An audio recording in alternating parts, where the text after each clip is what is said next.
আরেকটি ভিডিও নিয়ে।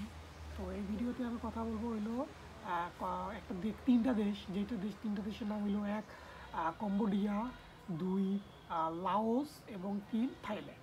এই 3 দেশে পান নিয়ে কথা বলবো আমি। হ্যাঁ, তো তার আগে আপনাদের একটু আসেন পানের গাছটা দেখাই দিই, তারপর আমি এই 3 দেশের পান নিয়ে কথা বলতেছি।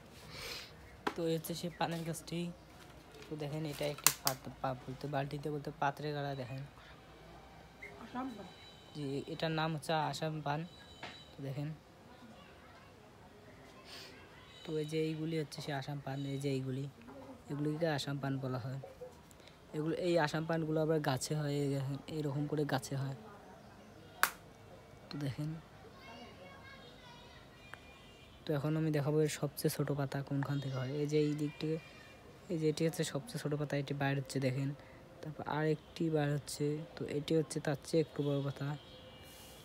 এর আবার এদিক দিয়ে দেখেন, এই যে এটি হচ্ছে আরেকটি পাতা। দেখেন একটি পাতা থেকে দেখেন কয়টি করে পাতা বের হয়। তো এটা হচ্ছে তার চেয়ে একটু বড় পাতা। আবার এগুলো খাওয়ার উপযোগী না, তো এটাও খাওয়ার উপযোগী না। এই যে এটাও না, দেখেন এটা একদম ময়লা হয়ে গেছে, দেখেন একদম ডার্ট হয়ে গেছে।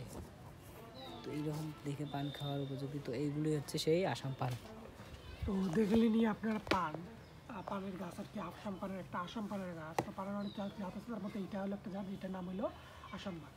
তো এই পান চিবানো ও এই পান সুপারি চিবানো কলম্বিয়া, লাওস এবং ইংল্যান্ডের একটা সাংস্কৃতিক অংশ এটা এখন পর্যন্ত হয়ে উঠেছে।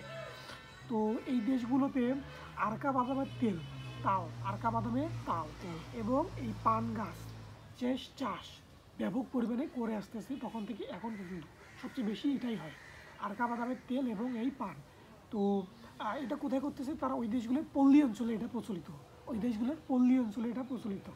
তো এখন এইটা হয়ে তখন এই দুইটা জিনিস এখন এই 3টা দেশে অর্থকারী ফসল হিসেবে বিবেচিত করা হয়। হ্যাঁ, এবং এগুলো রাখার জন্য যে পাত্রগুলো ব্যবহার করা হয় সেটাও অনেক বেশি মূল্যবান হয়ে থাকে, মানে অনেক দাম, অনেক দাম এগুলো। তো এই আর কি পান চেবানো বেশি 3 দেশে কম্বোডিয়া, লাওস এবং থাইল্যান্ডে শহরে যে লোকগুলো থাকে সেগুলো প্রায় ত্যাগ করছে পান চেবানো অভ্যাসটা, মানে অনেকেই ত্যাগ করেছে। কিন্তু এটা আপনার বয়স্ক ব্যক্তিরা এখনও প্রতিনিয়ত ভালো মতো খাইতেছে, মানে ভালো মতো বলতে গেলেও রীতিমতো এটা 3 বেলা বা আপনার দিনে 10 থেকে 12 বারের উপর এটা খাচ্ছে এটা। কিন্তু যেটা হলো প্রাপ্তবয়স্ক যে ছেলেরা আছে তারা এটা খাওয়া প্রায় ক্রমশই কমে দিয়েছে।